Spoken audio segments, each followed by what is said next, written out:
एक chess player की तरह सोचो। जब आप अपोनेंट को चेकमेट करना चाहते हो तो आप सीधा अटैक नहीं करते। पहले उसके हर एग्जिट पॉइंट पे अपने पीसीस रखते हो, एक एक करके क्वाइटली बिना शोर मचाए, जब तक अपोनेंट समझे बहुत देर हो चुकी होती है। 15 मई से लेके 20 मई 2026 मोदी जी ने यही किया। 5 देश, 6 दिन की यात्रा, $40 बिलियन का ट्रांजैक्शन। लेकिन ये इन्वेस्टमेंट ट्रिप नहीं थी, ये चाइना के हर एग्जिट पॉइंट पर इंडिया का पीसीस रखने का ऑपरेशन था। और आज मैं आपको वो पूरा चेस बोर्ड दिखाऊंगा जो कोई न्यूज़ चैनल ने अभी तक नहीं दिखाया। तो चलते हैं। पहले एक बात समझो, ये टूर अभी ही क्यों हुई। 2020 के बाद दुनिया में एक नया ट्रेंड शुरू हुआ, चाइना प्लस वन का। मतलब एप्पल ने वियतनाम में फैक्ट्री लगाई, सैमसंग ने इंडिया में, टीएसएमसी ने अमेरिका में। क्यों? क्योंकि एक ही जगह पर इतना डिपेंडेंस रहना डेंजरस हो सकता था।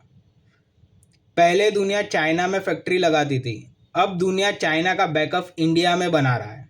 और मोदी ने एग्जैक्टली इसी मूवमेंट को पकड़ा। जब पूरी दुनिया चाइना से दूर जाना चाहती है तो मोदी ने उन्हें इंडिया की तरफ खींच लिया। 5 देश, 50 से ज़्यादा ग्लोबल सीईओज, $3 ट्रिलियन का कंबाइंड मार्केट वैल्यू, $40 बिलियन। लेकिन ये सिर्फ एक बिजनेस नहीं था। हर एक देश चाइना की एक स्पेसिफिक वीकनेस का टारगेट करता है। मैं आपको एक्सप्लेन करता हूँ। चेस बोर्ड पर 5 पीसीस, 5 पोजीशन, एक एक केयरफुली प्लेस्ड करके रखा। पहला piece UAE, gulf region, strait of Hormuz. ये एक नाम याद रखो, स्ट्रेट ऑफ हार्मूज। दुनिया का 20% ऑयल इसी चेक पॉइंट से गुजरता है। इंडिया का 70% ऑयल, चाइना का भी। यूएई ने $5 बिलियन इन्वेस्ट किया, नावल प्रेजेंस एग्रीमेंट हुए। अब इंडिया के डिस्ट्रॉयर्स उसी रूट पर खड़े हैं जहां चाइना का एनर्जी लाइफलाइन चलता है। पहला चेक पॉइंट सेट। दूसरा पीस नेदरलैंड, एक कंपनी एएसएमएल, एक शहर इयान दोवेन। भाई, इस कंपनी के दुनिया में कोई एडवांस चिप नहीं बना सकती। आईफोन भी नहीं, फाइटर जेट नहीं, एआई सर्वर भी नहीं। अमेरिका ने चाइना को एएसएमएल चिप्स बैंड कर दिया। चाइना के पास ये टेक्नोलॉजी नहीं है, इंडिया के पास अब होगी। Semiconductors, AI, green hydrogen, strategic partnership sign हुए। दूसरा चेक पॉइंट सेट हो गया। तीसरा और चौथा पीस स्वीडन और नॉर्वे। स्वीडन अभी भी नाटो ज्वाइन किया है। नॉर्वे 43 ईयर्स में पहली बार कोई इंडियन प्राइम मिनिस्टर वहाँ पे गया। बहुत कम लोग जानते हैं नॉर्वे के पास दुनिया का सबसे बड़ा सॉवरेनिटी वेल्थ फंड है, $1.7 ट्रिलियन का। और आर्कटिक, ये सुनो केयरफुली, आज ग्लोबल ट्रेड सुएज कैनाल से होती है।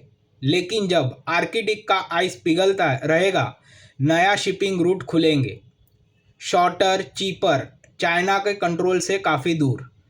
इंडिया अब उस फ्यूचर पर भी अपनी जगह बना रहा है। आज ऑयल मिडल ईस्ट से आता है, कल ग्लोबल ट्रेड आर्कटिक रूट से भी चलेगा। इंडिया अब उस फ्यूचर में है। तीसरा और चौथा चेक पॉइंट सेट हो चुका। पांचवा पीस है इटाली, G7 का मेंबर, नाटो का कोर मेंबर, मेडिटेरियन का गार्डियन। इंडिया और Italy special strategic partnership join कर रहे हैं। अदानी डिफेंस और इटाली की Leonardo company, helicopters, naval platform, electronic warfare India में बनेंगे। इंडिया ऑफिशियली नाटो का मेंबर नहीं, लेकिन डिफेंस मैन्युफैक्चरिंग का इकोसिस्टम के अंदर जा चुका। क्वाइटली इंडिया की एंट्री हो गई।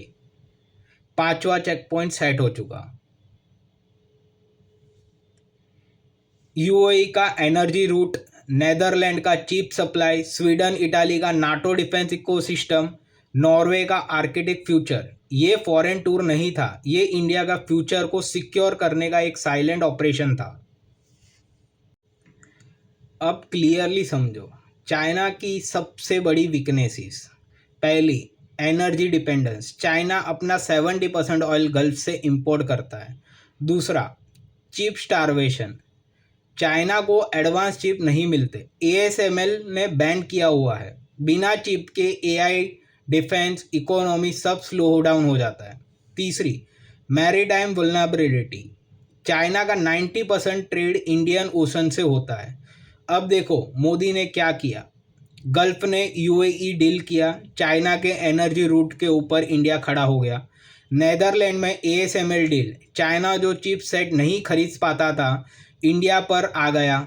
इटली प्लस स्वीडन में डिफेंस, इंडियन ओशन में इंडिया की पावर। इंडिया ने चाइना की 3 सबसे क्रिटिकल आर्टिलरीज के अराउंड अपनी प्रेजेंस बिल्ड कर ली, एनर्जी, टेक्नोलॉजी और मैरीटाइम। बिना एक भी गोली चलाए, बिना कोई वॉर किए, बिना कोई हेडलाइंस बनाए, क्वाइटली, सिस्टमेटिकली एंड परमानेंटली। यही है मोदी का जियोपॉलिटिकल चेस गेम, और चाइना अब चेक में है। अब सीधा बात, ये $40 बिलियन इंडिया को 2029 में कहाँ ले जाएगा। एक रोड मैप दिखाता हूँ, ईयर बाय ईयर 2026 से 2027 सेमीकंडक्टर सेटअप शुरू, डिफेंस का प्रोडक्शन स्टार्ट, नॉर्वे और आर्किटिक पार्टनरशिप एक्टिव। 2027 से 28 में ग्रीन हाइड्रोजन एक्सपोर्ट शुरू, AI इंफ्रास्ट्रक्चर का बूम, नाटो डिफेंस इकोसिस्टम में इंडिया का विजिबिलिटी होना। 2028 से 2029 India manufacturing plus defence plus diplomacy का ट्रायंगल। और तब पाकिस्तान का कोई भी मूव काम नहीं करेगा। चाइना को इंडियन ओशन में इंडिया से परमिशन लेनी पड़ेगी, अमेरिका को इंडिया को सीरियसली लेना पड़ेगा। 2029 में इंडिया 3 चीज़ों में वर्ल्ड टॉप टायर में होगा, इकोनॉमी 4th से 3rd, डिफेंस में टॉप टायर, डिप्लोमेसी हर टेबल पे इंडिया की परमानेंट कुर्सी।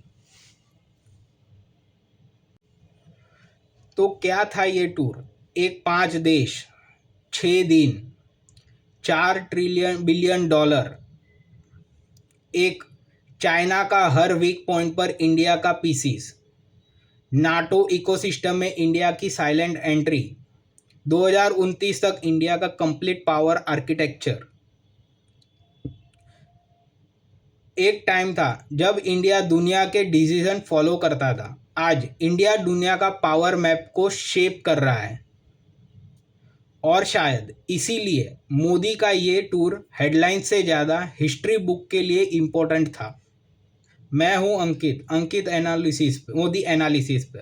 अगर ये एनालिसिस वैल्यूबल लगी तो सब्सक्राइब करो, और ये अपने दोस्तों से या अपने चाहने वालों से शेयर करो जो सच जानना चाहते हैं। अगली वीडियो में मैं बताऊंगा कैसे ये $40 बिलियन आपकी डेली लाइफ पर डायरेक्टली इम्पैक्ट करेगा। मिलते हैं।